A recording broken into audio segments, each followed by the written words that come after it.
Salut, ce tuto est essentiellement consacré à la cinétique chimique.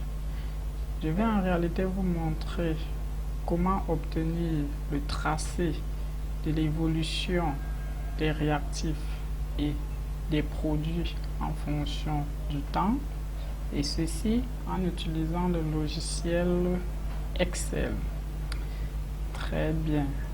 Quelle est l'expérience que nous étudions? Nous étudions la réaction des ions iodures avec l'eau oxygénée. Et pour étudier la cinétique de cette réaction, on cherche à déterminer l'évolution du nombre de moles de diodes formés au cours du temps. Et simultanément, nous allons aussi déterminer le nombre de moles d'eau oxygénée ayant disparu pendant le même temps. Très bien, nous allons dans Excel. Très bien. Les données expérimentaux nous donnent le tableau ci-contre. Dans la première colonne, nous avons le temps exprimé en secondes.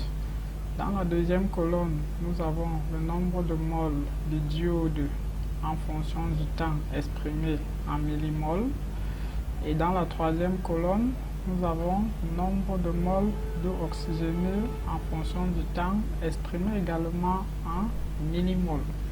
Très bien, nous allons chercher l'évolution du nombre de moles de diode et du nombre de moles d'eau oxygénée en fonction du temps, et ceci dans le même graphe.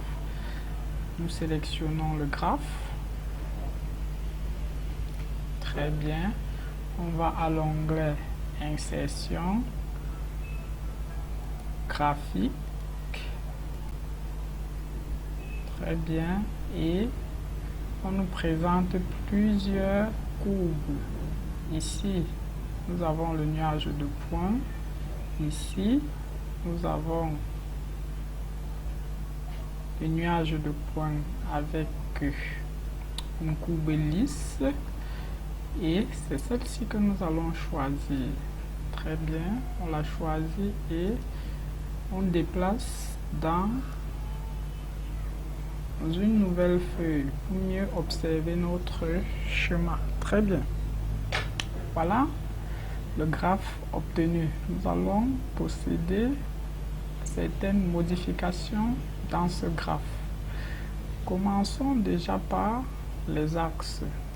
Très bien, on s'intéresse à l'axe des ordonnées. On va dans le format mise en forme de l'axe. On vient sur la ligne, non, par là. On prend une épaisseur, une largeur de 3 et on lui donne une couleur noire. Très bien. Il faut maintenant choisir le sens de la flèche. Nous choisissons celui-ci. L'axe des ordonnées est bel et bien représenté. On fait la même chose avec l'axe des abscisses. Là, on prend aussi une largeur de 3. On prend également une couleur noire et on donne le sens d'orientation. Très bien. Voilà nos axes qui sont réalisés. À présent, on va agrandir les courbes proprement dites. Je m'intéresse d'abord à l'évolution du nombre de moles de I2. Je sélectionne. Quand je sélectionne, j'obtiens ceci. Je prends non. On sélectionne encore notre courbe. Très bien. On prend une épaisseur de 2 et on peut changer la couleur pour prendre une couleur foncée et une couleur bleue. On fait également la même chose avec l'évolution du nombre de moles de l'eau oxygénée. On prend une épaisseur ou une largeur de 2 et on prend la couleur rouge pour mieux observer notre graphe. Très bien. La légende étant mal placée, nous allons changer le sens de la légende. Vous cliquez à plus et on vient à légende. On prend une légende à droite. Très bien. C'est notre légende qui est représentée ici. Très bien.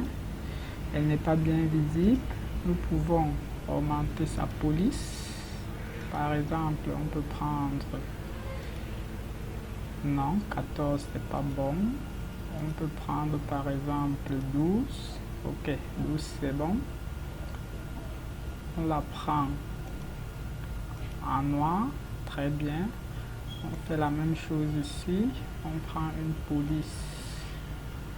Une taille de police autant pour moi de 12. Et on la met également en noir. Très bien, voilà la légende. En bleu, nous avons l'évolution du nombre de moles de diode en fonction du temps. Ceci en millimol. En rouge, nous avons l'évolution du nombre de moles de l'eau oxygénée en fonction du temps. Et ceci en millimol. On s'intéresse maintenant à la graduation.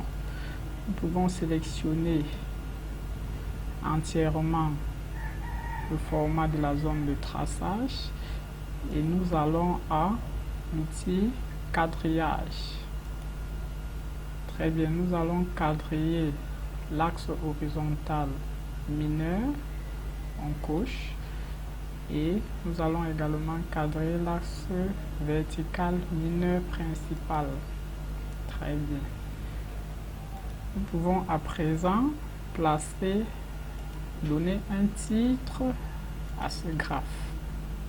Pour le titre des axes, nous pouvons simplement venir à titre du graphique. On clique là. Titre du graphique. Si on sélectionne, on a ceci. Si on met titre du graphique, on a ceci. Et on peut mettre les erreurs. On peut également mettre une courbe de tendance. Très bien. Une fois que le schéma est réalisé, vous pouvez sélectionner entièrement tout le schéma. Vous le copiez et vous allez le placer dans une page Word. Là. Très bien. Voilà notre schéma qui est représenté. Là, la légende n'est pas bien placée. Très bien.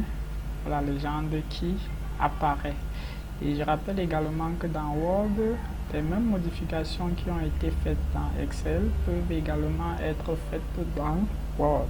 Merci. Je vous remercie. Ciao.